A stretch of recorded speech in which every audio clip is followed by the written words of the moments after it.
What does it mean to be American? This is our thesis. Being American means to have a strong faith during times of uncertainty, having and understanding one's individual natural rights and freedoms, being able to see the fear and guilt in one's physical image, and having a deeper connection to nature and the inner mind. Together, these identities share a common aspiration for growth and struggle to create a better future. So, in the Crucible, villagers were being pressured to having almost similar identities, which shaped the early American values. This caused a lot of the people in these Puritan towns to conform to having the same traditional values, especially having a strong belief in God. At this point in America, faith was one of the most important things to consider during everyday life, and not having faith or being seemingly strange could go as far as to even have you hanged, such as how people in the Crucible would accuse each other of witchcraft, such as Abigail, Tituba, and Mary Warren, as they often accused each other of being witches. This punishment instilled fear in the people, leading them to have conformity among one another and having faith in God, which is one of the most important factors in early American lifestyle. This is also seen in the short story, The Sinners in the Hands of an Angry God, because the author invokes fear on the American people by influencing the way that people see God, saying things how he's not going to save you, and natural men are held in the hand of God over the pit of hell. They have deserved the fiery pit, and we are already sentenced to it, making American identity very religiously centered at this time. Even though it is not as extreme, you can still see something similar to this today on social media. Social media has been constantly used to instill fear into the public in order to make the people believe certain things, such as how popular influencers like Andrew Tate will spread his ideas and expect people who watch his videos to agree with him, no matter how absurd his claims may be. So, in the founding documents, Patrick Henry's "Give me liberty or give me death" speech is very significant to American freedom and ideology, because his speech says that individual freedom and rights are not earned throughout life, but are obtained once born. So no king or parliament has the right to give you more rights than another person. Every person has the same rights, and no person can take away someone else's rights. Patrick Henry explains that in his speech, when saying that liberty is not granted by a king or parliament, government is allowed to exist and can work, but only if it respects its people and their rights.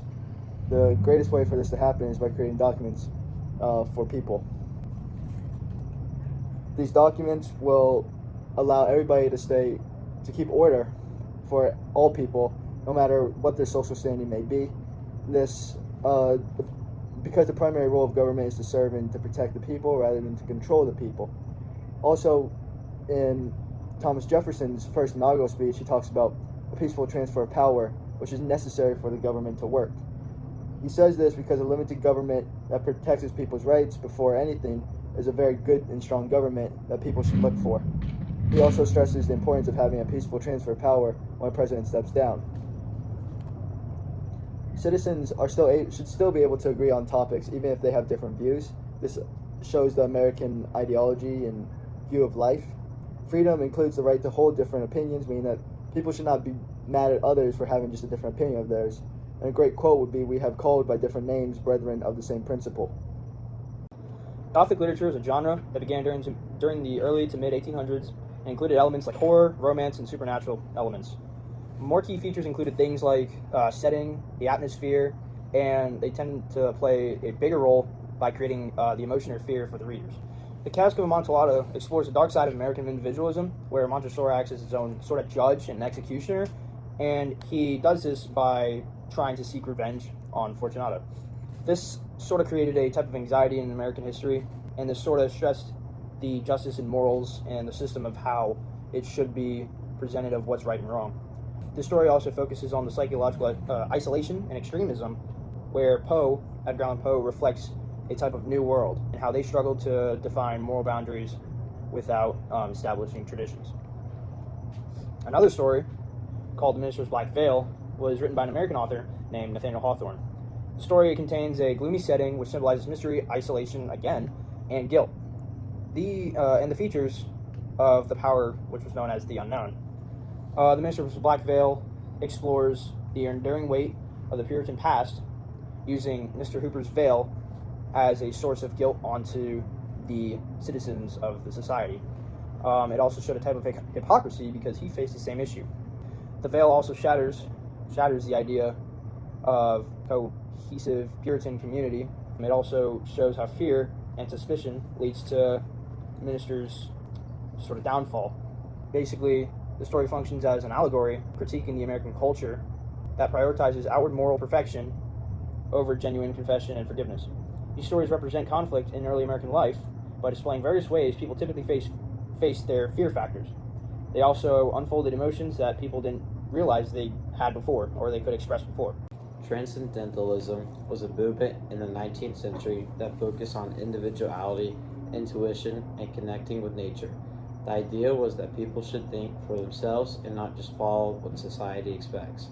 Today, we see this in how people make personal choices about their careers, lifestyles, or even how they use social media. The movement also connects to mindfulness practices where people spend time in nature to clear their minds and reflect. In Walt Whitman's What I Heard the Learned Astronomer, the speaker leaves the lecture and finds meaning in the night sky, showing the value of first-hand experience. This shows the transcendentalist idea that personal experience and connection with nature is more meaningful than just learning from others in our modern world. This is like stepping away from screens to find inspiration or peace in nature, like nature walks. Emily Dickinson's poem, Some Keep the Sabbath Going to Church, shows a speaker who connects to God through nature instead of going to church. By being in nature, she's connected to the divine who is in everything.